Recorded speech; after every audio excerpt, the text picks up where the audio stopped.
evil today because you're benefiting, eventually that evil will overwhelm you. The same thing happened to APC. The same thing happened to Fulani Caliphate. They brought in terrorists from all across the Sahel. They brought them into Nigeria to try to force Jonathan out of office. Now Jonathan is out of office. They are now, of course, reaping what they sowed, all of them. That is the price you pay for duplicity. That is the price you pay for treachery. That is the price you will continue to pay until you rise up and say, enough is enough. It is up to you to do it.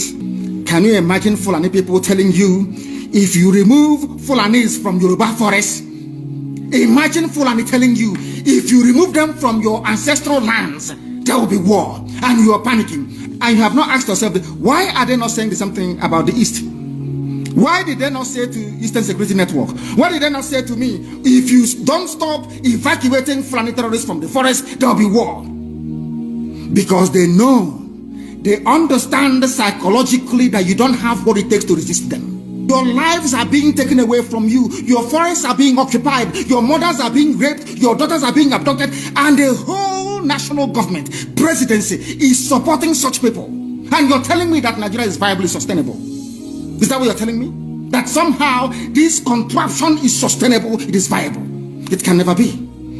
Because the more you stay in one Nigeria, the more you are inviting the Fulanis to take over your ancestral lands, take over your villages, and to make life a misery for you.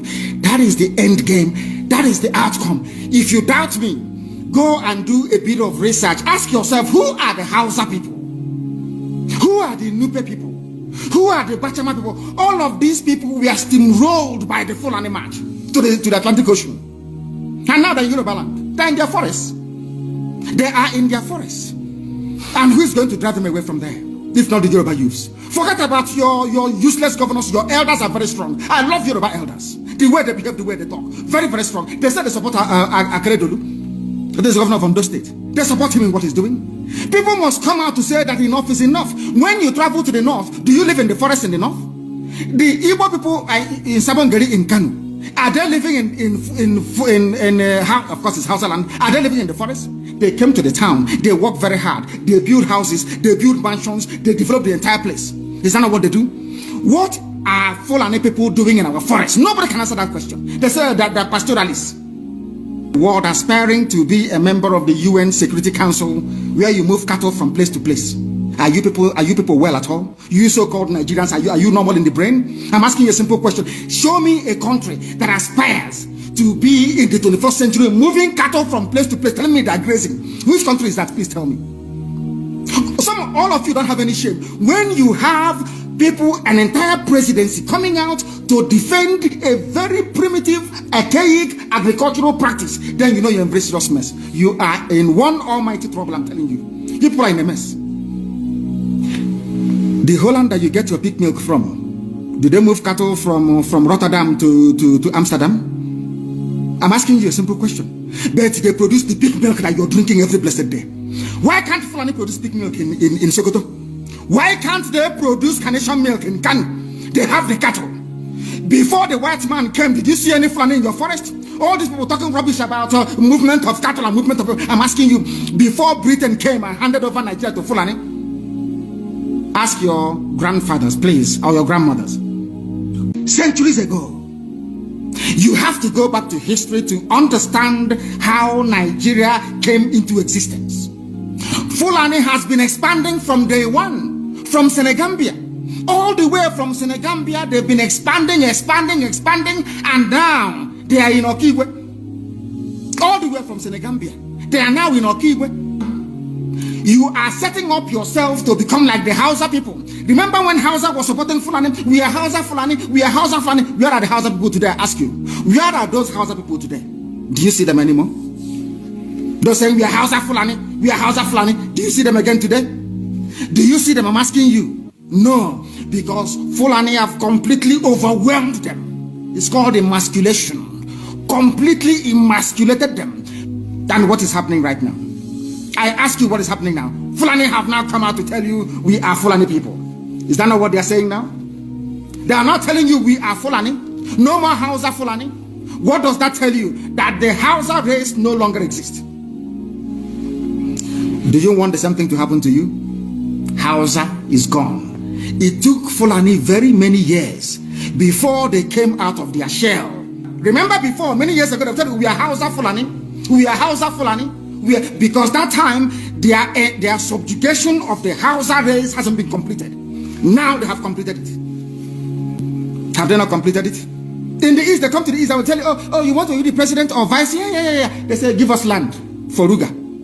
They give them land. As soldiers of Kanu did that Lord Banta. They have taken it over in forever and ever. Give us land in your state. Hope of them have proved to us that you are stood. You give us land in Olo. Hope of them will give them land in Olo. We can go and kill people in Obibo. We can kill for them. How many Fulani governors are prepared to kill bandits? I didn't say normal people.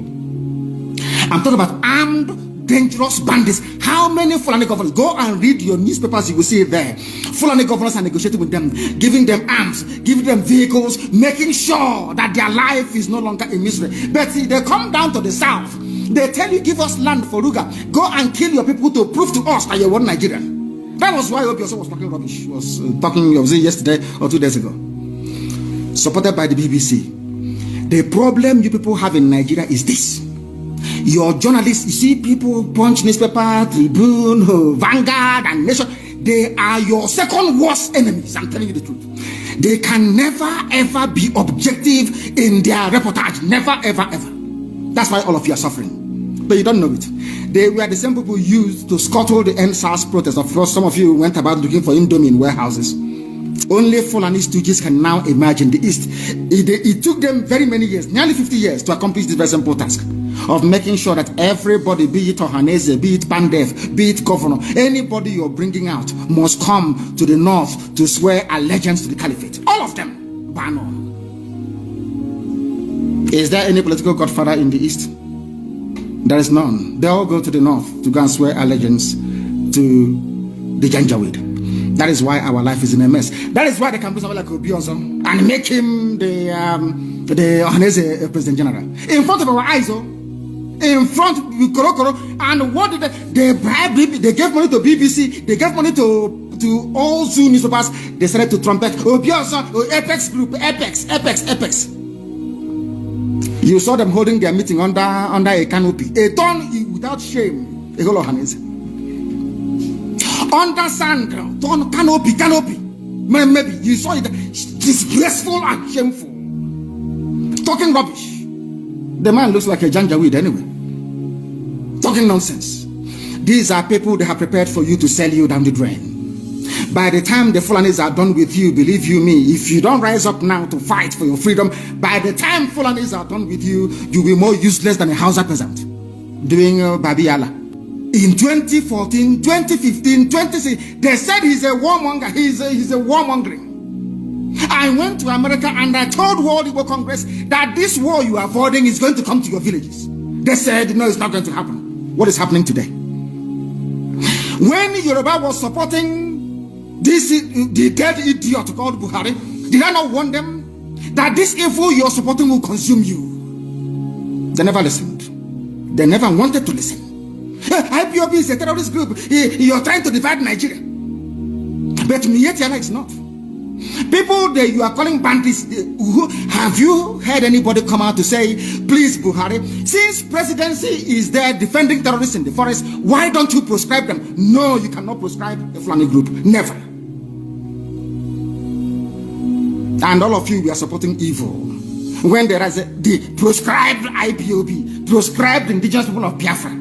These are Yoruba journalists writing junk. Every day they keep writing rubbish.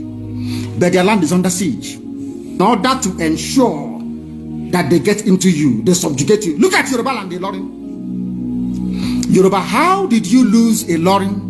You lost a Ilorin because somebody thought or felt that by aligning himself with what he felt was a superior Fulani force, he can defeat his own people. Afonja, what happened?